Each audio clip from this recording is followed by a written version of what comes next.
मेरे छोटे छोटे बच्चे थे। मुझे कोई नौकरी नहीं मिल रही थी, इसलिए मजबूर होकर मैं मर्द का भेष बनाकर ड्राइवर की नौकरी करने लगी।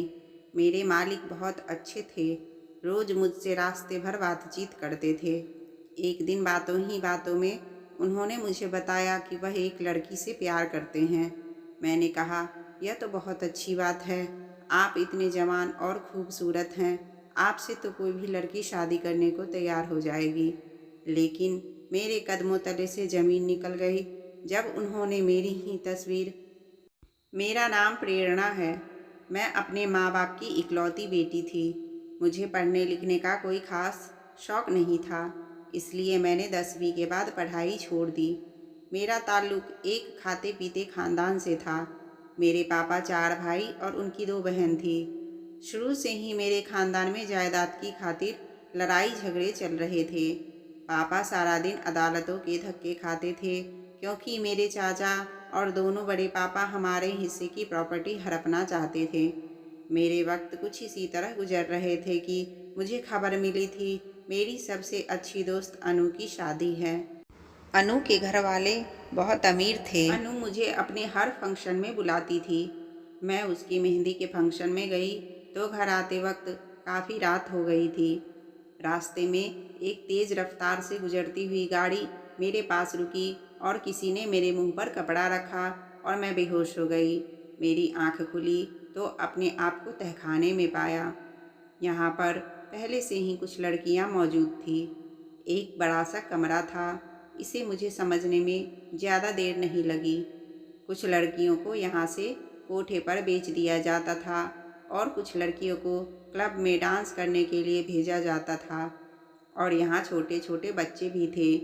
इनमें से एक लड़का मुझे देखकर मुस्कुराया। उसे देखकर मुझे बहुत गुस्सा आया। मैंने उससे कहा कि मुझे अपने माँ बाप की फिक्र हो रही है, उनका तो रो रो कर बुरा हाल हुआ होगा। ये कहते हुए मैं एक बच्चे के पास बैठ गई। मुझे उस बच्चे पर बहुत तरस आया। उसे देखकर लग रहा था कि वह गुस्से से ज़मीन को घूर रहा था और जैसे सोच रहा हो कि यहाँ से निकलने का रास्ता मिल जाए। मैंने प्यार से उस बच्चे के सर पर हाथ फेरा और कहा, तुम इन जालिमों के हाथ में कहाँ से और कैसे आ गए? मेरे सवाल करते वह बच्चा रोने लगा। तभी कुछ लोग वहाँ पर आए और सभी को भेड़ बकरियों की तरह मारने पीटने लगे और मारते हुए कह रहे थे कि चलो तुम लोगों को कहीं और जाना है। इस अंधेरे तहखाने में सूरज को देखे बहुत दिन हो गए थे। कुछ पता नहीं चल रहा था कि कब सुबह होती है और कब शाम। यहाँ पर मौजूद कुछ लोगों से ड्रग सप्लाई का काम भी किया जाने लगा और मुझे इस दिन का डर था जिस दिन ये लोग भी मुझे इस घिनौने काम में लगवा देते। अक्सर हम जिन चीज़ों से डरते हैं हमारे साथ वही होता है। अब यह लोग यहाँ पर मौजूद सभी लोगों को नशे का आदी कर रहे थे। एक दिन मुझे भी एक दूसरे कमरे में ले जाया गया। वहाँ पर मौजूद एक लड़के ने मुझे इंजेक्शन दिया। अब रोज़ यही होता था और कब मैं इस नशे की आदी हो गई मुझे पता ही नहीं चला। और जो लड़का मुझे इंजेक्शन देता था मैं उसके पास जाने लगी और उसे अपने मन की सारी बातें शेयर करती थी। मुझे अपने माँ बाप के पास ना होने पर वो रो रो के मर जाएंगे। पता नहीं लोगों ने मेरे माँ बाप को क्या क्या सुनाया होगा। इस लड़के ने, जिसका नाम रोहन था, उसने मुझसे वादा किया कि एक ना एक दिन मैं तुम्हें यहाँ से निकलवा दूँगा। लेकिन इससे पहले किसी ने उस लड़के को पुलिस के हवाले कर दिया। कहते हैं खराब वक्त गुजर ही जाता है, लेकिन जिस पर गुजर रही हो उसे ही पता चलता है कि वक्त कैसे गुजरा है। एक रोज़ हम लोगों की निगरानी पर जो शख्स रखा गया था, अचानक उसे चक्कर आया और वह गिरकर बेहोश हो गया। तभी सबने इस मौके का फ़ायदा उठाया और वहाँ से निकलकर भाग गए। उस दिन पता चला कि आज़ादी क्या होती है। अपनी जान सबको प्यारी होती है। हम सब अंधाधुंध भाग रहे थे। कुछ लोगों को गोली लग गई और कुछ इस भगदड़ में जख्मी हो गए। भगदड़ इतनी थी कि मैं गिर गई और मेरा एक हाथ टूट गया था। लेकिन उस वक्त मैं तकलीफ़ से ज़्यादा ये सोचती थी कि कुछ भी करके मुझे यहाँ से भागना है, नहीं तो सारी ज़िंदगी इनकी कैद में रह जाऊँगी। वह एक सुनसान रास्ता था। सड़क के साथ लगा हुआ एक घना जंगल था। मैं इस जंगल में घुस गई और बड़ी मुश्किल से जान बचाकर वहाँ से निकली। रात काफ़ी हो चुकी थी सड़क पर आती जाती गाड़ियों को रोकने की कोशिश की, लेकिन रात के इस वक्त कोई भी लिफ्ट देने को तैयार नहीं था। मैंने पैदल ही वहाँ से चलना शुरू किया, लेकिन हाथ टूटने का दर्द और कुछ नशे की आदत की वजह से मेरा चलना मुश्किल हो गया था। कुछ दूर भागने के बाद मैं वहीं गिरकर बेहोश हो गई। जब आँख खुली तो हॉस्पिटल में थी। मैंने देखा मेरे पास एक डॉक्टर और 2 पुलिस वाले खड़े थे। मेरे होश में आते ही पुलिस वाले मुझसे पूछताछ करने लगे। मैं डर गई थी कि कहीं इस मुसीबत से निकली हूँ दोबारा उसी में ना चली जाऊँ, इसलिए मुकर जाना बेहतर समझा। उन लोगों ने मेरे घर का एड्रेस लिया और मेरे ठीक होने के बाद मुझे मेरे घर पर छोड़ दिया। मैंने देखा कि मेरी माँ मेरे सामने खड़ी थी। मुझे देखते ही वह चीखना चिल्लाना शुरू कर दी। लोगों ने बताया कि मेरी माँ 2 महीने से बोली ही नहीं थी, अभी मुझे देखकर बोल रही है। तभी मेरे गांव के बहुत सारे लोग आ गए और कहने लगे, तुम घर से भाग गई थी, ये सब तुम्हारे पापा बर्दाश्त नहीं कर पाए और वह तुम्हारे जाने के कुछ दिन बाद ही दुनिया छोड़कर चल बसे। मेरी माँ बेटी और पति के गम में बीमार हो गई थी और आज जब वह मुझे देखी तो चीख चीख कर रोने लगी थी। 2 महीने बाद जब मैं घर आई तो पता चला यह समाज लड़कियों का घर से भागना तो याद रखता है, लेकिन किसने अगवा कर लिया यह नहीं देखता है। हर शख्स अपनी नज़र लगाकर बैठा रहता है और सब अपनी अपनी सोच के मुताबिक दूसरों पर बातें करना शुरू कर देते हैं। मेरे गांव के लोग मुझसे सवालों की बारिश करने लगे। वह लड़का कौन है जिसके साथ तुम भागी थी? तुमने एक बार भी अपने माँ बाप के बारे में नहीं सोचा? तुम्हारी वजह से तुम्हारा बाप दुनिया छोड़कर चल बसा।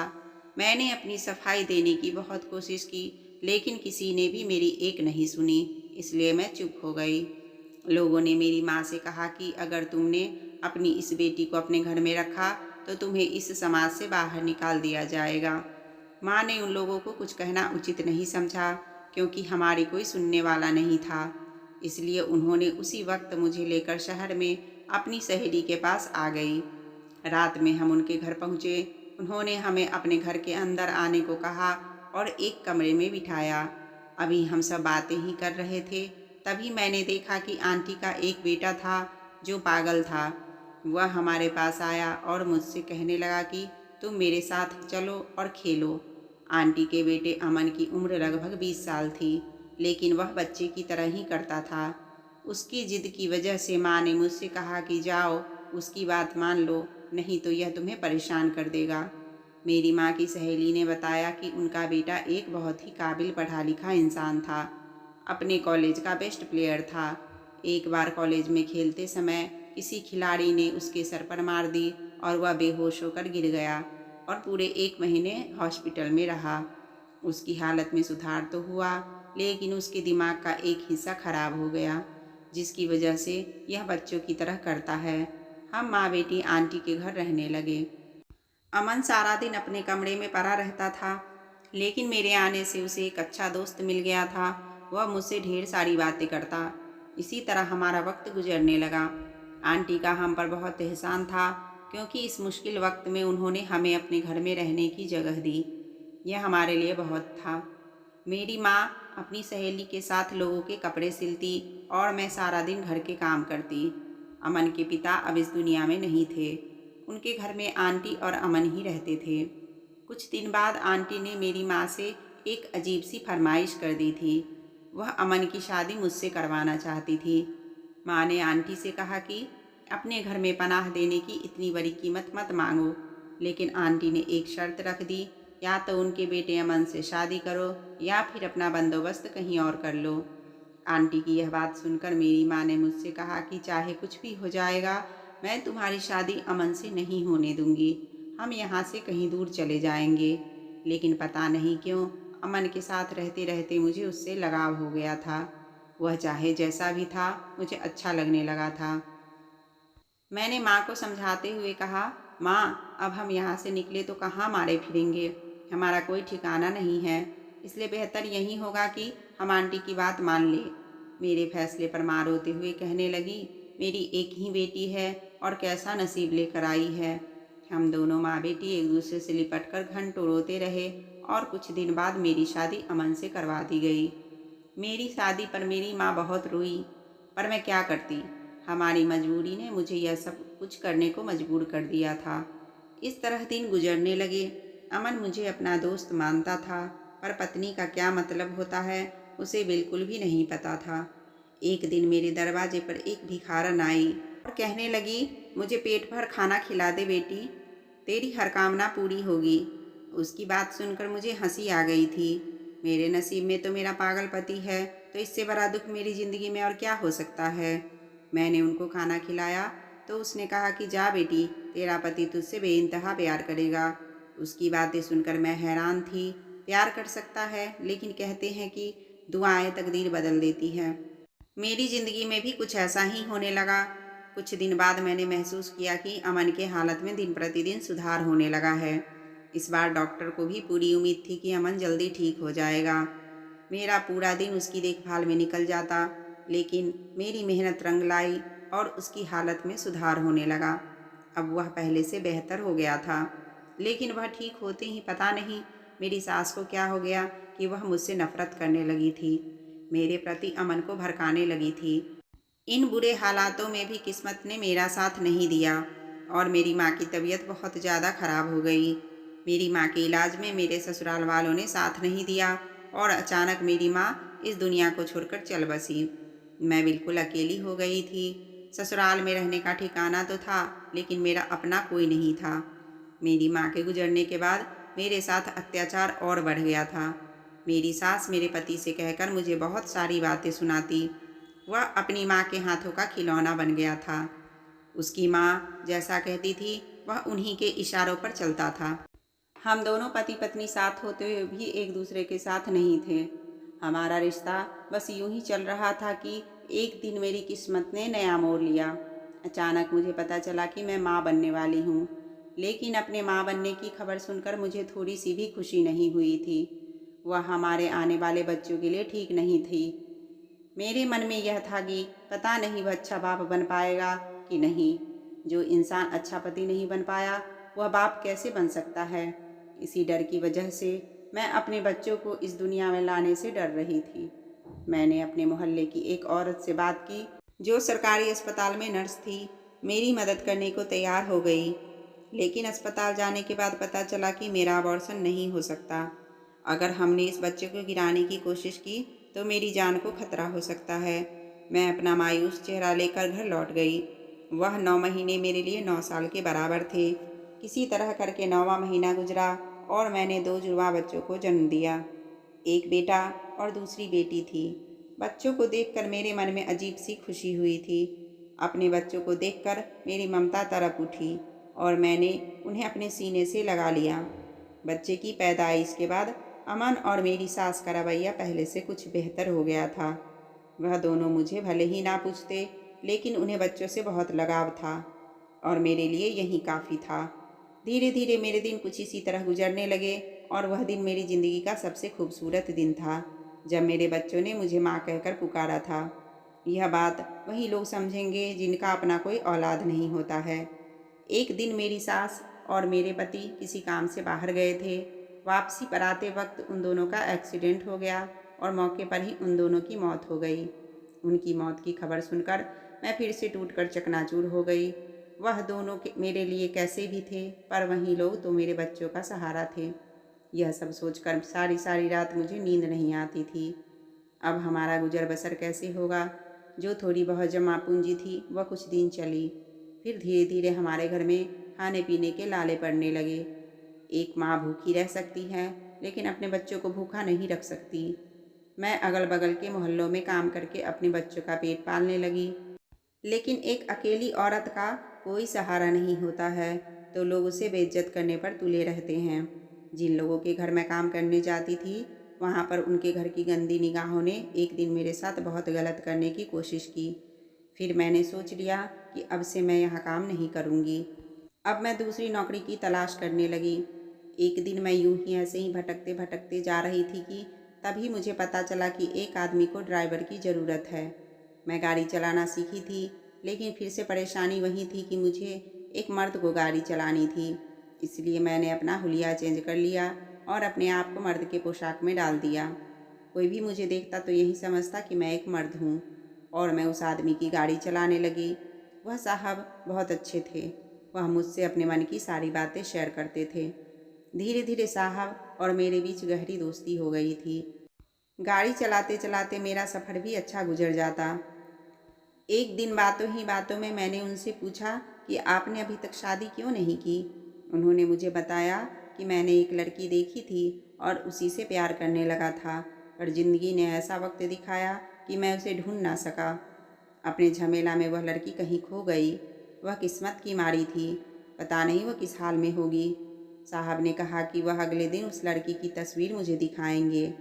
अब मुझे अगले दिन का इंतज़ार था और उस लड़की की किस्मत के बारे में सोच रही थी कि उसकी किस्मत तो बहुत अच्छी है, क्योंकि कोई शख्स उससे 5 साल से मोहब्बत करता था और उसकी यादों में अभी तक उसने शादी नहीं की थी।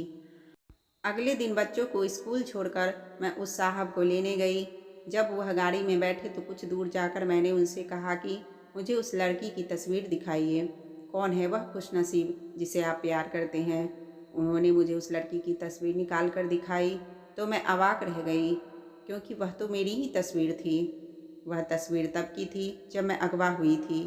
पता नहीं कैसे यह तस्वीर को निकाला गया था। गाड़ी अचानक ब्रेक लगने से रुकी थी। साहब ने कहा, गाड़ी ध्यान से चलाओ। उन्हें क्या पता था कि मैं किस ध्यान में थी। उन्होंने मुझे बताया कि 5 साल पहले मैं एक क्रिमिनल का हिस्सा था। उसका पिछला रिकॉर्ड क्रिमिनल का था, लेकिन फिर एक दिन उसने एक चेहरा देखा जिसे देखकर उसने खुद से एक वादा किया कि वह खुद इस दलदल से निकलेगा और उस मासूम लड़की को भी निकाल लेगा। उसने बताया कि मैं वहाँ पर मौजूद लोगों को नशे का आदी बनाता था, पर जब से मैंने उस लड़की को देखा था उसके प्यार में गुम हो गया था और मैं इस गलत काम से छुटकारा पाना चाहता था। इसलिए मैंने खुद अपने आप को पुलिस के हवाले कर दिया। फिर मैं पुलिस का सरकारी गवाह बन गया। पुलिस ने जब वहाँ पर छापा मारा तो वहाँ पर सभी लोग फरार हो चुके थे। तब मुझे एहसास हुआ कि मैं उस लड़की को खो चुका था। फिर मुझे याद आया कि उसने एक बार मुझे अपने घर का एड्रेस दिया था। मैं पूछता पूछता वहाँ पहुँचा तो लोगों से पता चला कि उसके पिता उसकी जुदाई में मर गए और उसके बाद उस लड़की और उसकी माँ को समाज से निकालने की धमकी दी गई, जिससे वह लड़की और उसकी माँ गांव छोड़कर कहीं चली गई। मैंने अच्छी पढ़ाई की थी, लेकिन गलत संगत की वजह से मैं गलत कामों में फंस गया था। उसकी बातें सुनकर मैंने उन्हें सच्चाई बता दी कि वह लड़की मैं ही हूँ जिसे आप बेइंतहा प्यार करते हो। लेकिन लोगों की नज़रों से बचने के लिए मैंने अपना हुलिया बदल लिया है और मैं एक मर्द की भेष में रहने लगी हूँ। जब उन्हें पता चला कि वह लड़की मैं ही हूँ तो वो मुझे अपने सामने देखकर बहुत खुश हुए और मुझे अपने गले से लगा लिया। मैं अपनी हर बात उन्हें बता दी। फिर उन्होंने मुझे सांत्वना देते हुए कहा कि तुम फिक्र मत करो, मैं तुम्हारी ज़िंदगी के सारे दुखों को दूर कर तुम्हारे बच्चे को अपना लूँगा। उसने मुझे बताया कि जब तुम मेरी ज़िंदगी में आई थी तो मैं तुम्हें देखकर उसी समय सोच लिया था कि यहाँ से दूर जाकर हम अपनी ज़िंदगी की नई शुरुआत करेंगे, लेकिन तुम मुझसे बिछड़ गई। फिर मैं दोबारा अपनी ज़िंदगी को बेहतर बनाने में लग गया और फिर से मैंने अपनी पढ़ाई शुरू कर दी। मेरी पढ़ाई की वजह से मुझे एक अच्छी नौकरी मिल गई। मैं नौकरी करने लगा और मेरे मन में यह विश्वास था कि एक ना एक दिन तुम मुझे ज़रूर मिलोगी। कहते हैं कि अगर प्यार सच्चा हो तो एक ना एक दिन ज़रूर मिलता है, और आज तुम मेरे सामने बैठी हो। उसकी बात सुनकर मैं बहुत खुश हुई कि मुझे एक सच्चा जीवन साथी मिल गया। मैंने उसे अपने बच्चों से मिलवाया और फिर उसने मुझसे शादी कर ली और मेरी ज़िंदगी खुशियों से भर दी। आज मैं अपने दूसरे पति के साथ बहुत खुश हूँ। अपनी सारी तकलीफ़ें मैं भूल चुकी हूँ। अगर आपको ये कहानी अच्छी लगी तो लाइक कर दें और चैनल को सब्सक्राइब कर दें।